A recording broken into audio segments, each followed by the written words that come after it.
நமஸ்காரம். சர்வ குருபியோ நமஹ. இது நமது உலகம் சேனல் நேயர்களுக்கு வேங்கடம் ராம்நாராயண் அன்பு கலந்த வணக்கங்கள். நம்மளுடைய வாழ்க்கையில் எல்லாருக்குமே ஆசை இருக்குது சார். முன்னேறணும், கூரையை பிரிச்சுன்னு கொட்டணும், எந்த சமயத்தெல்லாம் எனக்கு பணம் வேணும்னு நினைக்கிறனோ அந்த சமயத்தெல்லாம் எனக்கு பணம் வரணும். அதற்கு நாம் ஏதாவது செய்யணும். இல்லை, நாம் ஏதாவது செஞ்சால் தானே அதெல்லாம் வரும். படிக்கவே படிக்காமல் நான் +2 பாஸ் பண்ணணும், டிகிரி பாஸ் பண்ணணும், இன்ஜினியரிங் பாஸ் பண்ணணும்னு நடக்காது சார். ஏதாவது பண்ணணும். ஒன்று நம்ம முயற்சி எடுக்கணும், படிக்கணும், அந்த வழியில் போகணும் இல்லையா? இப்போது நமக்கு இதுக்கு வழி காட்டக்கூடியது நம்முடைய ஜாதகங்கள். ஏன்னா இந்த உலகத்தில் தெரிஞ்சோ தெரியாமல் நம்ம பிறந்துட்டோம். ஒரு தாய் தந்தையருக்குன்னு பிறந்திருக்கோம். அந்த பிறந்த போது நமக்கு ஒரு ஜாதக கட்டம்னு இருக்குது, அந்த காலத்தில் எழுதி வச்சுருக்காங்க. அது பல விதங்களில் உண்மை என்று சொல்லக்கூடியது. சில பேர் கரெக்டாக சொல்கிறாங்க, சில பேர் சரியாக சொல்வதில்லை. அது வேறு விஷயம், தள்ளி வச்சுருவோம்.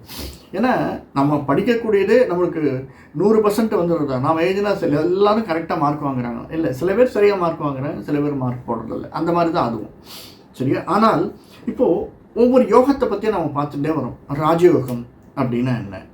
காலசர்ப்ப தோஷ யோகம், காலசர்ப்ப யோகம், அதுவே அது தோஷமாக இருக்கக்கூடியது, அதுவே நம்மளுக்கு நல்லதாக எப்படி மாறக்கூடியது, இப்படி ஒவ்வொரு யோகத்தை பற்றியும் பார்த்துன்னு. இப்போ நம்ம அதியோகம் அப்படிங்கிற ஒரு யோகத்தை பற்றி பார்க்க போகிறோம்.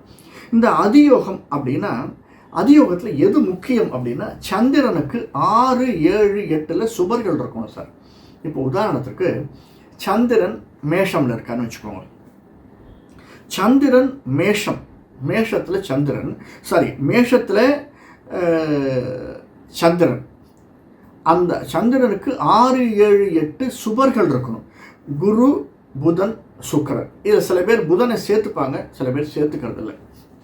புதன் அலிகிரகம்னு சொல்பவர் உண்டு, ஆனாலும் நாம் எடுத்துக்கலாம். ஏன்னா 6ஆம் வீடு அப்படிங்கிறது புதனுடைய வீடு, 7ஆம் வீடு சுக்கிரனுடைய வீடு, 8வது வீடு செவ்வாயினுடைய வீடு.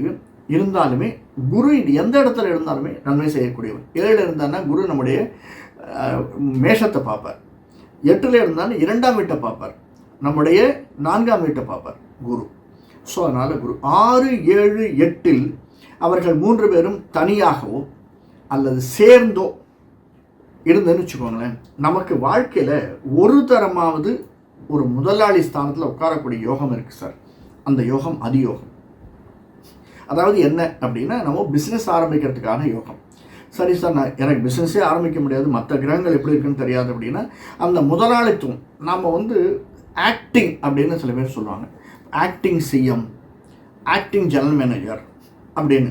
இப்போ ஒரு கடையில் ஒர்க் பண்ணிகிட்டு இருப்போம். இருந்தாலுமே முதலாளி இல்லாத சமயங்களில் நீ அந்த கடையை பார்த்துக்கோன்னு சொல்லி கொடுத்துட்டு போகிறார் இல்லையா? அந்த தன்மை நமக்கு வரக்கூடிய பாக்கியங்கள் இருக்குது. அதை நம்ம எப்படி மேலே எடுத்துக்கிறோம், கொண்டு போகிறோம் அப்படிங்கிறது தான். ஸோ பெரிய உத்தியோகம், ஒரு பெரிய உத்தியோகம், அல்லது பெரிய முதலாளித்துவம். பெரிய உத்தியோகம்னா, ஒரு கம்பெனி இருக்குது, அந்த கம்பெனி டெல்லியில் இருக்குது சார். டெல்லியில் இருக்க கம்பெனிக்கு சவுத்தில் நான் சவுத் செக்டார் ஃபுல்லாக மேனேஜராக இருக்கேன், ஏரியா மேனேஜர் அல்லது ரீஜனல் மேனேஜர். அது ஒரு பெரிய முதலாளித்துவமாக இருக்கக்கூடியது. அது ஒரு பெரிய உத்தியோகமாக இருந்தாலுமே முதலாளித்துவம்.